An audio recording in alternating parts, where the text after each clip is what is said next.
Hello friends, मैं online lectures में material science के लेक्चर नंबर 7 में इस वीडियो लेक्चर में मैं आपका स्वागत करता हूं। और आज जो मैं आपसे डिस्कस करने जा रहा हूं, इस टॉपिक का नाम है फेज डायग्राम। और फेज डायग्राम के साथ साथ कुछ जुड़ी हुई और भी कुछ फंडामेंटल बुनियादी बातों को मैं आपसे डिस्कस करूंगा, जो कि बड़ी ही मजेदार बातें हैं और आपके ज्ञान को, आपकी नॉलेज को बढ़ाने वाली हैं डेफिनेटली। तो आइए हम उस तरफ चलते हैं, लेकिन एक छोटी सी बात मैं आपसे डिस्कस करता हूं पहले, फिर हम इसमें चलेंगे। देखिए, आपने सुना होगा एक टर्म के बारे में जिसको हम मेल्टिंग पॉइंट बोलते हैं, जो मेल्टिंग टेम्परेचर बोलते हैं किसी सब्सटेंस का। ये वो टेम्परेचर होता है जिसके ऊपर मटेरियल मेल्ट कर जाता है, और मेल्ट करने का सीधा सा मतलब ये है कि वो सॉलिड मटेरियल हीट लेने के बाद लिक्विड में कन्वर्ट हो गया, सॉलिड मटेरियल लिक्विड फेज में चला गया, उसका फेज बदल गया। इसी को हम फेज बोलते हैं। सॉलिड, लिक्विड, गैसियस, ये फेज है मटेरियल के, PHASE फेज, ये फेज डायग्राम वाला फेज। तो सॉलिड फेज से लिक्विड फेज में कन्वर्ट हो गया किस टेम्परेचर के ऊपर, जिसको हमने मेल्टिंग टेम्परेचर जहां मेल्टिंग पॉइंट बोला। ऐसे ही अगर आप उस मटेरियल को लिक्विड से सॉलिड में कन्वर्ट करना चाहते हो तो आपको उसमें से हीट निकालनी पड़ती है, और जब ये काम आप करते हो तो एक टेम्परेचर पे जाके वो उसके नीचे वो सॉलिडिफाई हो जाता है। तो उसी टेम्परेचर को हम सॉलिडिफिकेशन टेम्परेचर बोलेंगे। और बात तो यही है, एक ही बात है कि अगर आप सॉलिड से लिक्विड में ले जाना चाहते हो तो वो एक टेम्परेचर मेल्टिंग टेम्परेचर कहलाता है, और अगर आप लिक्विड से सॉलिड में उसको लाना चाहते हो तो वही टेम्परेचर क्या बन जाएगा, उसके लिए सॉलिडिफिकेशन टेम्परेचर बन जाएगा। तो बात एक ही है, या मेल्टिंग टेम्परेचर या सॉलिडिफिकेशन टेम्परेचर, सिर्फ सेंस का फर्क है, डायरेक्शन का फर्क है कि आप इधर से उधर जा रहे हो, जो उधर से इधर आ रहे हो, सॉलिड से लिक्विड कर रहे हो उसको, या लिक्विड से सॉलिड कर रहे हो। इस तरह से उसका नाम बदल जाता है, बट वो टेम्परेचर एक ही रहता है। जैसे हम कहते हैं कि आयरन है, भाई आयरन का जो मेल्टिंग टेम्परेचर है वो इतना है, राइट। सो कॉपर है, उसका इतना है, एल्युमिनियम का है इतना है। इस प्रकार से हम बोलते हैं कि एक सब्सटेंस का मेल्टिंग टेम्परेचर इतना है, और अगर उसको लिक्विड से सॉलिड में लाना हो तो वही उसका सॉलिडिफिकेशन टेम्परेचर बन जाएगा। ठीक है, ये बात आप जानते हो। लेकिन यहां पे जो मैं आपके सामने बात रखने जा रहा हूं वो थोड़ी सी डिफरेंट है। अगर मेरे पास मान लीजिए प्योर कॉपर है, तो प्योर कॉपर का मेल्टिंग पॉइंट क्या होगा, शायद आप में से बहुत सारे लोग जानते होंगे, या आप गूगल कर लीजिए, आपको पता लग जाएगा। जो कॉपर का मेल्टिंग पॉइंट है वो लगभग 1100 डिग्री सेल्सियस के आसपास में है, 1085 डिग्री सेल्सियस हम कह सकते हैं, 1085 डिग्री सेल्सियस। तो मान लीजिए ये जो मेरे पीछे आप ये ग्राफ देख रहे हो, ये अभी इनकम्प्लीट है, इसी में से हम बहुत कुछ निकालने वाले हैं। और इसी फेज डायग्राम में, जिसको मैं कॉपर निकल के रेफरेंस में स्टडी करने जा रहा हूं और आपको बताने जा रहा हूं, इसी के रेफरेंस में आपको मैं कुछ बहुत इंपॉर्टेंट बातें बताने जा रहा हूं, जो कि वीडियो के लेक्चर एंड होने तक आपको समझ में आ जाएंगी। Like dendrite formations, primary dendrite, secondary dendrite, और ग्रेन बाउंड्रीज कैसे बनती है, वो सब कहानियां मैं इसमें एक्सप्लेन करने जा रहा हूं। सो वीडियो को आप देखते रहिए, मजा आएगा, इंटरेस्ट आएगा, और आपका नॉलेज भी डेफिनेटली बढ़ेगा, बहुत ज्यादा बढ़ेगा। तो देखिए, अगर मेरे पास प्योर कॉपर है, तो प्योर कॉपर को अगर मैं सॉलिड से लिक्विड करना चाहता हूं, उसको पिघलाना चाहता हूं, तो मुझे उसको हीट देनी पड़ेगी। तो मतलब क्या है, उसका टेम्परेचर बढ़ाया जाएगा, टेम्परेचर बढ़ाया जाएगा उसका, तो उससे वो लिक्विड फॉर्म में कन्वर्ट हो जाएगा एक टेम्परेचर के बाद, जिसको हम मेल्टिंग टेम्परेचर ऑफ कॉपर बोलेंगे। तो मैंने आपको कहा कि कॉपर का मेल्टिंग पॉइंट 1085 डिग्री सेल्सियस है। तो अब देखिए, इस ग्राफ में सभी को भूल जाइए 1 मिनट के लिए। मान लीजिए यहां पे मैं लिख देता हूं 100% copper, 100% copper, Cu is for copper, copper का सिंबल है कॉपर, Cu। तो ये 100% कॉपर के लिए एक लाइन आपको नजर आ रही है, ये पूरी जो वर्टिकल लाइन है 100% कॉपर के लिए है। तो ये 100% कॉपर का मतलब प्योर कॉपर, राइट। तो अब अगर आप इसको हीट करते हो तो एक टेम्परेचर के बियॉन्ड जाके ये लिक्विड में कन्वर्ट हो जाएगा, और उस टेम्परेचर से पहले क्या है, ये सॉलिड है। तो ये वो टेम्परेचर है, ये वाला वो टेम्परेचर है 1085 डिग्री सेल्सियस। इसके नीचे वो सॉलिड है, इसके नीचे वो क्या है, सॉलिड है, और इसके ऊपर क्या है, वो लिक्विड है। 1085 के ऊपर जब आप जाओगे तो वो लिक्विड में कन्वर्ट हो चुका होगा, उसके बाद वो लिक्विड ही रहेगा, लेकिन वो टेम्परेचर उसका बढ़ता चला जाएगा। तो ये है प्योर कॉपर की बात, ठीक है। ऐसे ही अगर मेरे पास निकल है, निकल एक सब्सटेंस आपको जानते हो, एक एलिमेंट है निकल। निकल का अगर कोई मटेरियल है तो उसको मैंने सॉलिड से लिक्विड में कन्वर्ट करना है। तो सॉलिड से लिक्विड में कन्वर्ट करने के लिए उसको भी मुझे मेल्टिंग पॉइंट तक लेकर जाना पड़ेगा हीट करते करते। तो ये मान लीजिए 100% निकल है, ये जो लाइन है 100% निकल है, मींस सिर्फ निकल है और कुछ नहीं है। Ni इज सिंबल फॉर निकल। तो 100% निकल के लिए ये जो लाइन है वर्टिकल लाइन राइट साइड वाली ये फॉलो करेगी। और इसके लिए यहां जो पॉइंट आपके पास आ रहा है, इस पॉइंट के ऊपर 1452 मैं लिख देता हूं, ये टेम्परेचर स्केल है डिग्री सेल्सियस में। इसका मतलब क्या है कि निकल का मेल्टिंग पॉइंट क्या है, 1452 डिग्री सेल्सियस है। अगर आप इससे नीचे नीचे निकल को रखते हो तो वो सॉलिड फॉर्म में ही रहेगा, और अगर आप इस टेम्परेचर पर ले गए तो वो पिघल जाएगा, वो मोल्टन फेज में आ जाएगा, लिक्विड फॉर्म में आ जाएगा, तो उसके ऊपर वो लिक्विड फेज में चला गया 1452 डिग्री सेल्सियस पे। तो ये तो है प्योर सब्सटेंस की बात, राइट। अब बात आती है कि अगर मेरे पास एक अलॉय है जिसमें कुछ परसेंटेज कॉपर की है और कुछ परसेंटेज निकल की है, तब ये चीज़, ये कहानी कैसी होगी। तो उसी को स्टडी करने के लिए हम फेज डायग्राम प्लॉट करते हैं, मटेरियल के लिए फेज डायग्राम ड्रॉ करते हैं। बेसिकली फेज डायग्राम क्या होता है, सुनिए ध्यान से। फेज डायग्राम एक प्रकार से रिप्रेजेंटेशन है किसी एक अलॉय की, जिसमें अलग अलग केमिकल कंपोजिशंस के ऊपर, अलग अलग परसेंटेज कंपोजिशंस के ऊपर, अलग अलग टेम्परेचर्स के ऊपर कौन कौन से फेज में वो मटेरियल, वो अलॉय एग्जिस्ट करेगा, उसकी जानकारी हमें मिलती है, जो कि बहुत ज़्यादा इंपॉर्टेंट होने वाली है, क्योंकि हम उससे बहुत कुछ निकालते हैं, बहुत सारी प्रॉपर्टीज को स्टडी करते हैं मटेरियल के बारे में। तो सबसे पहली बात तो ये है कि अलॉय है क्या। अलॉय देखिए बेसिकली क्या है, it is the homogeneous mixture of two और मोर डिफरेंट मटेरियल्स। देखिए आपके पास एक मटेरियल है, एक मेटल है, उसमें कुछ प्रॉपर्टीज हैं, दूसरी मेटल है उसमें दूसरी प्रॉपर्टीज हैं, तीसरी मेटल है उसमें तीसरी प्रॉपर्टीज हैं। किसी एक में सब प्रकार की प्रॉपर्टीज नहीं है। आपको कई बार डिजायर्ड प्रॉपर्टीज चाहिए होती हैं किसी एक एप्लीकेशंस के लिए। आप क्या करते हो, अलग अलग मटेरियल्स को मिलाते हो, आप उनको मिलाकर एक बनाते हो मटेरियल को। तो उसमें क्या है, मटेरियल ए की प्रॉपर्टीज भी आ जाती हैं, बी की भी आ जाती हैं, सी की भी आ जाती हैं, और जो आपको एक डिजायर्ड पैटर्न चाहिए होता है, एक फॉर्मेट चाहिए होता है, प्रॉपर्टीज का सेट चाहिए होता है, वो आपको मिल जाता है। तो बस यही कहानी है अलॉय की। ये होमोजीनियस मिक्सचर, होमोजीनियस का मतलब है एक जैसा, यूनिफॉर्म।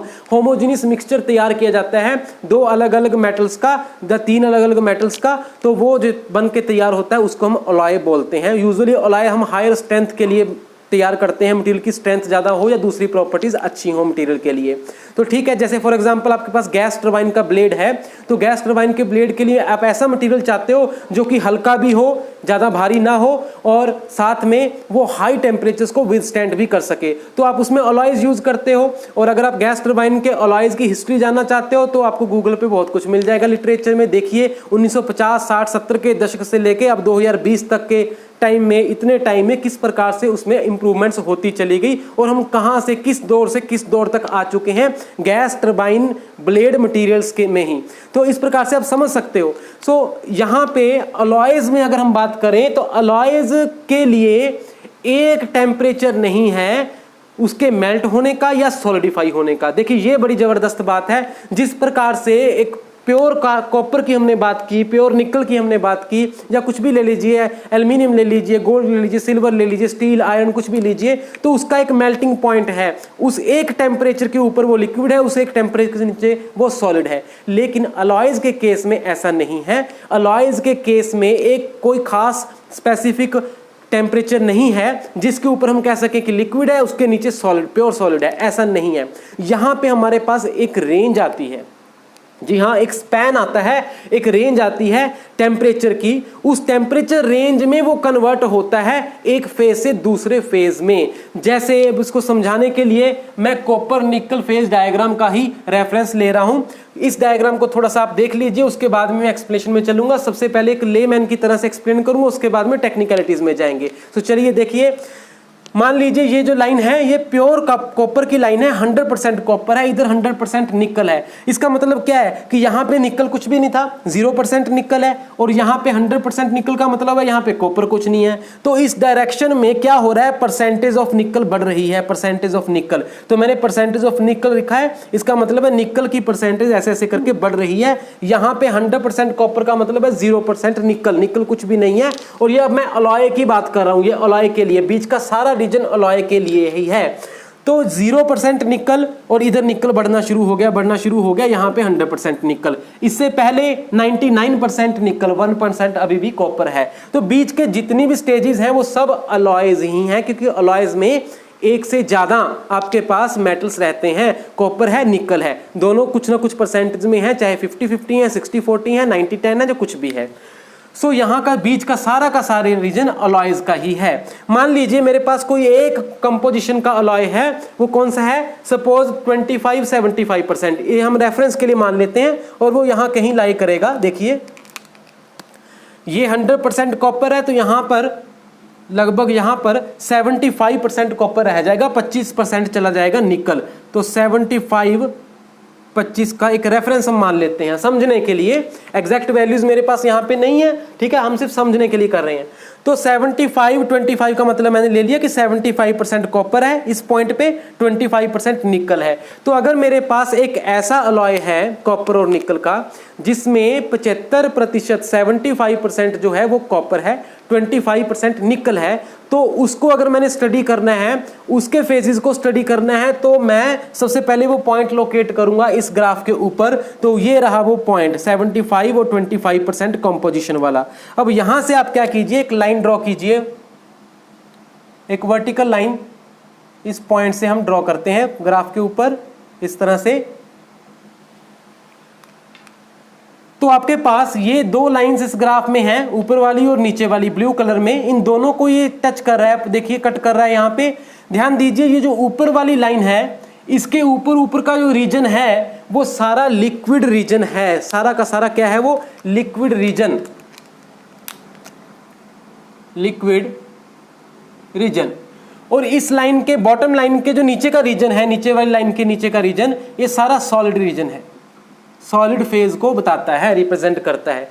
तो अगर आप यहां से लेकर यहां तक ये जो पूरी लाइन है, इसके नीचे नीचे का सेगमेंट देखते हो, ये सारा सॉलिड ही है, सॉलिड पार्ट को बताता है। और इस लाइन, इस पॉइंट से लेकर इस पॉइंट तक, ये जो ऊपर वाली लाइन आपको नजर आ रही है, इसके ऊपर सारा लिक्विड सेगमेंट है, ये सारा का सारा लिक्विड रीजन को बताता है। इसलिए हम ये वाली जो लाइन है इसको बोल देते हैं लिक्विडस लाइन, लिक्विडस लाइन। और ये वाली जो लाइन है नीचे वाली, इसको हम कह देते हैं सॉलिडस लाइन, सॉलिडस लाइन। तो ग्राफ में आपके पास एक लिक्विडस लाइन है, एक सॉलिडस लाइन है। लिक्विडस लाइन के ऊपर लिक्विड रहेगा, सॉलिडस लाइन के नीचे सॉलिड रहेगा, क्योंकि जैसे जैसे टेम्परेचर बढ़ रहा है ऑब्वियस है कि वो सॉलिड से लिक्विड की तरफ ही जाएगा, ऊपर की तरफ लिक्विड ही रहेगा, ठीक है। तो अब देखिए हम वापिस आते हैं 75-25% कॉम्पोजिशन वाले अलॉय में। यहाँ पे हमने ये लाइन ड्रॉ करी और ये लिक्विड इस लाइन को एक पॉइंट पे टच कर रहा है, मान लीजिए वो पॉइंट है ए, और सॉलिडस लाइन को जहां पे ये टच कर रही है लाइन, वो पॉइंट है बी। तो ऐसे हमारे पास दो पॉइंट्स आ गए ए और बी, और इधर हम ये टेम्परेचर्स भी रीड कर सकते हैं कि यहाँ पे कितना टेम्परेचर है। यहाँ होगा TA, और यहाँ से लाइन ड्रॉ कीजिए, यहाँ भी आपको टेम्परेचर मिल जाएगा TB, ये वाला टेम्परेचर। तो इस अलॉय को स्टडी करने के लिए हम क्या करते हैं, सबसे पहले हम इसको एक एलिवेटेड टेम्परेचर पर ले गए, हीट करके हमने इसको ऊपर के टेम्परेचर तक पहुंचा दिया जहां ये लिक्विड फेज में चला गया पूरा का पूरा अलॉय। तो मान लीजिए ये लिक्विड फेज है, तो यहां कहीं वो पॉइंट है, ये है सपोज वो point, this point is named as P, let. तो P पॉइंट तक हम उसको ले गए, तो हमें पता है P में वो लिक्विड एग्जिस्ट करता है, हमारे सामने वो लिक्विड फॉर्म में रहेगा। अब उसको जैसे जैसे अब टाइम दोगे ठंडा होने के लिए, उसकी हीट डिसिपेट होती चली जाएगी, तो वो लिक्विड से सॉलिड में कन्वर्ट होता चला जाएगा, लिक्विड से सॉलिड में बदलना शुरू हो गया। और जैसे जैसे वो लिक्विड से सॉलिड में कन्वर्ट होना शुरू हो गया, तो वैसे वैसे वो इस लाइन को फॉलो करना शुरू कर गया, इस लाइन को, क्योंकि उसकी परसेंटेज तो इतनी ही है 75-25, इससे हिलेगा तो है नहीं, इधर उधर तो जाएगा नहीं, वो परसेंटेज तो फिक्स है, कॉपर की भी निकल की भी। इसका मतलब उसका टेम्परेचर अगर वो डाउन हो रहा है तो वो इस लाइन को फॉलो कर रहा है, ये ग्रीन लाइन को, डैश लाइंस को फॉलो करता हुआ नीचे की तरफ वो आ रहा है, देखिए। तो होगा ये कि जब वो यहां से नीचे की तरफ आएगा, समय बीतता चला जाएगा, ठंडा होता चला जाएगा, जहां यूं कहिए कि टेम्परेचर कम होता चला जाएगा, टेम्परेचर डाउन होता चला जाएगा। तो जैसे जैसे वो नीचे आएगा वो लिक्विड ही रहेगा, कब तक, जब तक वो पॉइंट ए पर नहीं पहुंच जाता, तब तक वो लिक्विड ही रहेगा, लिक्विड फॉर्म में ही रहेगा।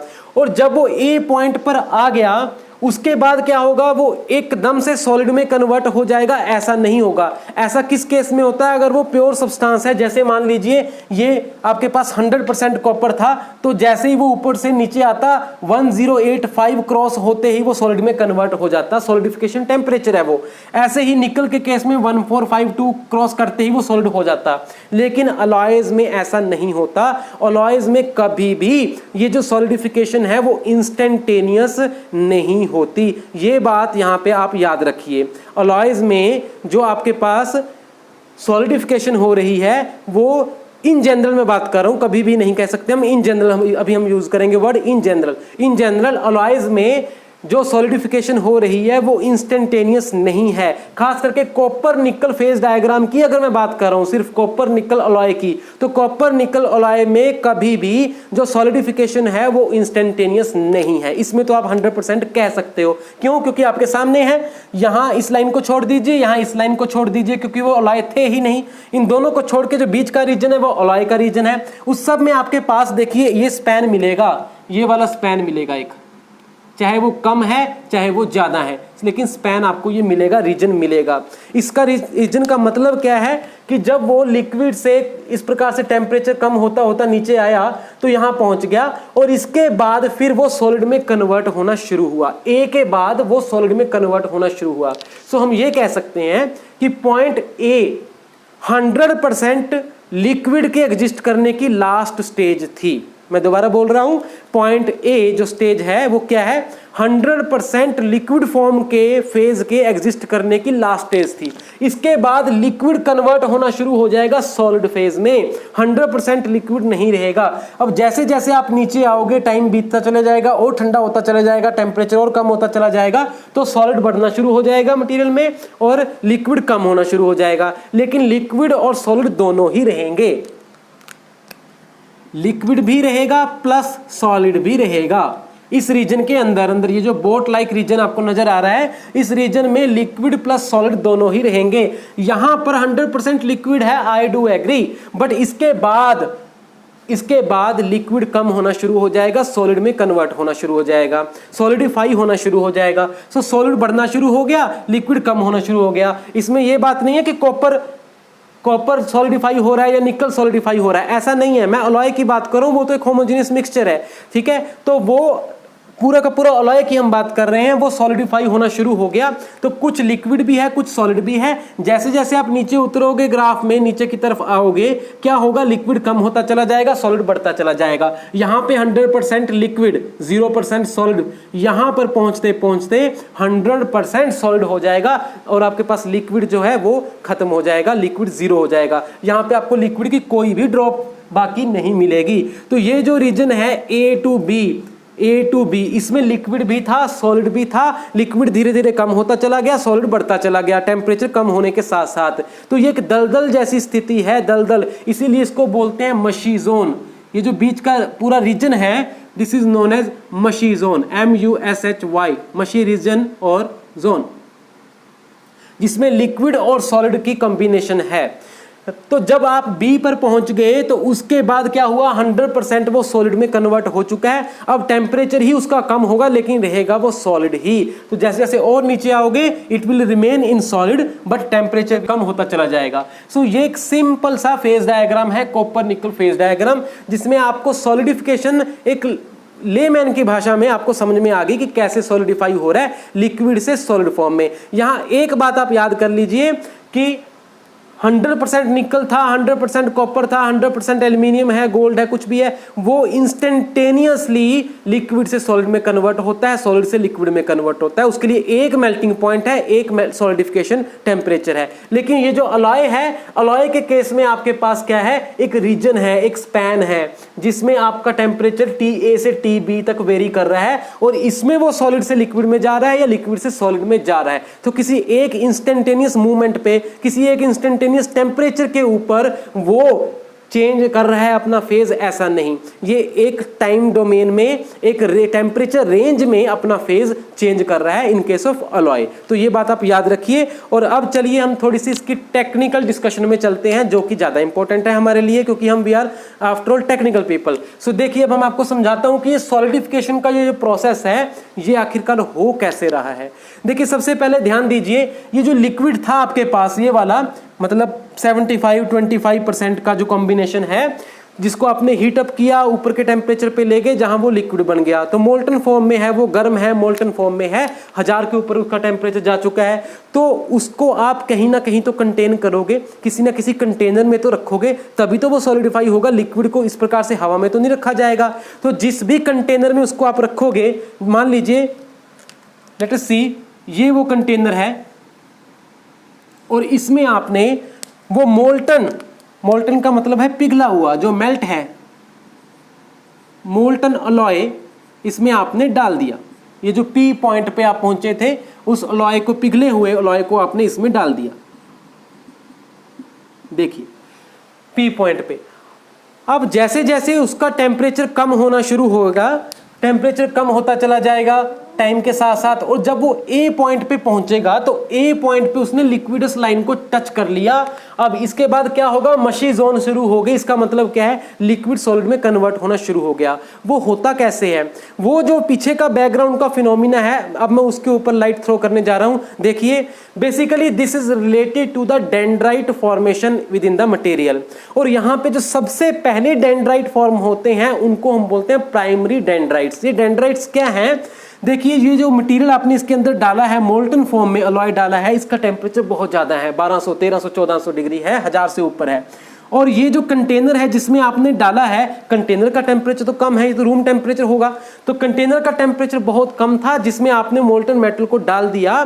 तो अब मोल्टन मेटल का टेम्परेचर कम होना शुरू हो गया, अलॉय का टेम्परेचर कम होना शुरू हो गया, यहाँ पर पहुँच गया। अभी भी क्या है, ये बहुत ज़्यादा है इस कंटेनर से, इस कंटेनर के टेम्परेचर से बहुत ज़्यादा है। तो सबसे पहले तो क्या होता है, कंटेनर के इनसाइड सरफेस के साथ, जिसके साथ ये कांटेक्ट में है, सबसे पहले तो जो मोल्टन मटेरियल उसके कांटेक्ट में है, सरफेस के कांटेक्ट में है, सबसे पहले तो वो अपनी हीट डिसिपेट करता है फास्टली, और वो ठंडा ज़्यादा होता है, तो वहाँ पे सॉलिडिफिकेशन होनी स्टार्ट होती है। जैसे उसने ए पॉइंट पे टच किया, सॉलिडिफिकेशन अब स्टार्ट होनी शुरू होगी, मशी जोन में जाएगा। तो वो सॉलिडिफिकेशन के सबसे पहले जो पॉइंट्स ओरिजिनेट होंगे, स्पॉट्स ओरिजिनेट होंगे, वो कहाँ होंगे, सरफेस के साथ, कंटेनर के सरफेस के साथ। तो यहाँ पर वो सॉलिडिफाई होना शुरू हो जाएगा मटेरियल।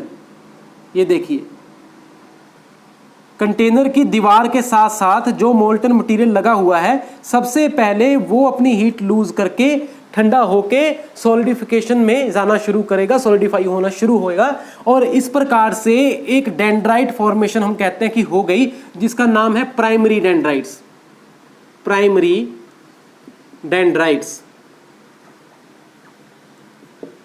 डेंड्राइट्स बनने शुरू हो गए। और ये कहां पे बनते हैं, ये बनते हैं दीवार के साथ साथ। कौन सी दीवार, कंटेनर के इनसाइड सरफेस के साथ साथ। तो ये प्राइमरी डेंड्राइट्स बन गए। जैसे अब उसने ए पॉइंट पे वो पहुंचा, अब ए पॉइंट पे वो रुका तो है नहीं, टेम्परेचर तो अभी कम हो रहा है, टाइम बढ़ता चला जा रहा है। तो जैसे जैसे टेम्परेचर कम होता चला जाएगा, वो मशी जोन में एंटर कर चुका है, इस रीजन में एंटर कर चुका है। और इस रीजन में क्या है, दलदल है। दलदल का मतलब क्या है कि जगह जगह स्पोर्स बिल्डअप होने शुरू हो जाएंगे, न्यूक्लिएट्स बनने शुरू हो जाएंगे, सॉलिड न्यूक्लिएट्स। जैसे ये बीच में क्या है, बीच में लिक्विड है, मोल्टन है, ये बीच में लिक्विड जो है, ये जगह जगह पे स्पोर्स बनने शुरू हो जाएंगे सॉलिड पार्टिकल्स के। तो ये देखिए यहाँ पे सॉलिड बन जाएगा, यहाँ पे सॉलिड बन जाएगा, इस प्रकार से बीच बीच में सॉलिड पार्टिकल्स बनने शुरू हो गए, जिनको आप कह सकते हो न्यूक्लिएट्स। तो इस तरह से न्यूक्लिएट्स बनने शुरू हो जाते हैं। न्यूक्लिएट्स कुछ नहीं है, ये सॉलिड पार्टिकल्स हैं। लिक्विड जो मोल्टन आपके पास अलॉय था, वो सॉलिडिफाई हो रहा है, तो बीच बीच में वो पार्टिकल्स जम रहे हैं। जहां जहां वो जम रहे हैं वो न्यूक्लिएट्स हैं, वो स्पोर्ट्स न्यूक्लिएट्स कहलाते हैं। तो इस तरह से जैसे जैसे टेम्परेचर नीचे की तरफ बढ़ना, कम होना शुरू हुआ, टाइम बढ़ना शुरू हुआ, टाइम और ज्यादा हो रहा है, ठंडा हो रहा है, टेम्परेचर कम हो रहा है, उसके साथ दो चीजें हो रही हैं, दो घटनाएं घट रही हैं। नंबर 1, प्राइमरी डेंड्राइट जो बने थे वो ग्रो करने शुरू कर गए अंदर की तरफ, कोर की तरफ। कोर, ये कोर है मटेरियल का कोर, बिल्कुल सेंटर वाला जो पॉइंट है वो कोर है। तो मटेरियल के कोर की तरफ, अंदर की तरफ प्राइमरी डेंड्राइट्स जो बने थे वो ग्रो करने शुरू कर गए, वो बढ़ने शुरू कर गए। इस तरह से वो बढ़ रहे हैं, प्राइमरी डेंड्राइट्स अंदर की तरफ बढ़ रहे हैं। और ये सॉलिड पार्टिकल्स है और डेंड्राइट्स का मतलब कुछ नहीं है, ये सॉलिड पार्टिकल्स हैं, सॉलिडिफाइड फॉर्म है। ये अंदर की तरफ इस तरह से बढ़ रही है जैसे जैसे नीचे की तरफ जा रहा है, मतलब टेम्परेचर कम हो रहा है। एक तो ये घटना घट रही है और दूसरा न्यूक्लियट्स जो बने थे, more and more nucleates are being formed, ज्यादा से ज्यादा न्यूक्लियट्स बनने शुरू हो गए और जो पहले बन रखे थे वो ग्रो कर रहे हैं साथ साथ में। ये इतना था और ग्रो कर गया और ग्रो कर गया, इस प्रकार से बड़े बन रहे हैं पार्टिकल, हर पार्टिकल बड़ा हो रहा है और नए नए बन रहे हैं और हर पार्टिकल बड़ा हो रहा है। तो इस प्रकार से प्राइमरी डेंड्राइट्स जो बने थे वो ग्रो कर रहे हैं, सेकेंडरी डेंड्राइट्स जो बने थे वो ग्रो कर रहे हैं और ज़्यादा सेकेंडरी डेंड्राइट्स भी बन रहे हैं। ये सारा कुछ हो रहा है जैसे जैसे टेम्परेचर नीचे की तरफ जा रहा है A to B।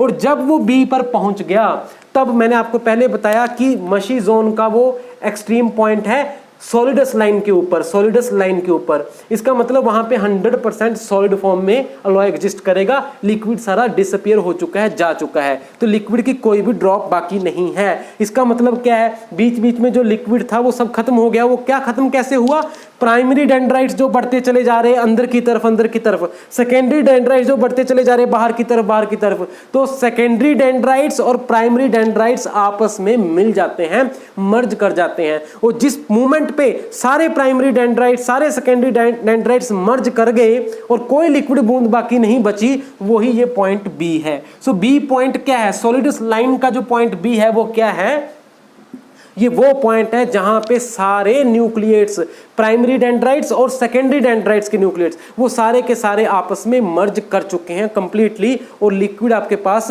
बिल्कुल भी नहीं बचा। तो वहां हम कह सकते हैं कि वो 100% सॉलिड में कन्वर्ट हो चुका है मटेरियल अलॉय। उसके बाद फिर से क्या होगा, अलॉय का टेम्परेचर ही कम होगा, वो रूम टेम्परेचर तक चला आएगा आराम से, लेकिन उसमें कोई फेज चेंज नहीं होगा। वो सॉलिड होना था, हो गया, लिक्विड चला जाना था, वो जा चुका है। तो इस प्रकार से सॉलिडिफिकेशन होती है। सॉलिडिफिकेशन का मतलब है, कंप्लीट सॉलिडिफिकेशन का मतलब है प्राइमरी डेंड्राइट्स और सेकेंडरी डेंड्राइट्स का आपस में मिलना और पूरी तरीके से मर्ज हो जाना। तो यहां मैं आपको एक बात ज्यादा इंपॉर्टेंस की है जो वो बताने जा रहा हूं, जिस प्रकार से, जिस पैटर्न में, जिस फैशन में ये प्राइमरी सेकेंडरी डेंड्राइट्स आपस में मिलते हैं, तो वही ग्रेन बाउंड्रीज को जन्म देता है। जी हाँ, मटेरियल के अंदर अगर आप मटेरियल को काटते हो और उसको माइक्रोस्कोप के नीचे एक प्रोसेस के थ्रू निकाल के उसको स्टडी करते हो, तो आप देखते हो कि उसमें बहुत सारी ग्रेन बाउंड्रीज आपको मिल जाएंगी। और ग्रेन बाउंड्रीज एक ऐसी चीज है मटेरियल के अंदर जो कि कई तरह के फिनोमिना को जन्म देता है। उसकी एक्सप्लेनेशन ग्रेन बाउंड्रीज के मूल में है। जैसे मैंने मटेरियल साइंस के ऊपर ही एक लेक्चर वन जो शुरू का लेक्चर 1 मैंने आपको अपलोड किया था, उसमें मैंने ग्रेन बाउंड्रीज के ऊपर ही डिस्कशन की थी और उसमें मैंने एक्सप्लेन किया था कि किस प्रकार कोरोजन फिनोमिना जो है, मटेरियल का जंग लगना जो है, वो इस पे डिपेंड करता है ग्रेन बाउंड्रीज के फिनोमिना के ऊपर। उसमें और सारी मैंने बहुत सारी बातें बताई थी कि क्रोमियम किस प्रकार से इसको हेल्प करता है कि कोरोजन ना लगे मटेरियल में, स्टेनलेस स्टील की कोरोजन क्यों नहीं होती, वो सारा कुछ that all revolves around the grain boundaries phenomena. तो ग्रेन बाउंड्रीज इतनी इंपॉर्टेंस की चीज है। ये ग्रेन बाउंड्रीज बनती कैसे हैं, यहाँ पे आपको मैं वही बता रहा हूँ, इसको लिंक करके बता रहा हूँ कि प्राइमरी डेंड्राइट्स, सेकेंडरी डेंड्राइट्स जिस प्रकार से जब जाके मिलते हैं, तो वो जहां जहां मिलते हैं वो सारे लाइन्स ऑफ मीटिंग, इंटरसेक्शन जो है, वो सारा का सारा क्या कहलाता है, वो ग्रेन बाउंड्रीज ही कहलाता है। वहां पे ग्रेन जो है बाउंड्री बन जाती है, राइट। तो इस प्रकार से ये कॉपर निकल फेज डायग्राम के रेफरेंस में मैंने आपको एक्सप्लेन किया primary secondary dendrite formation, solidification of material और साथ में ग्रेन बाउंड्रीज को।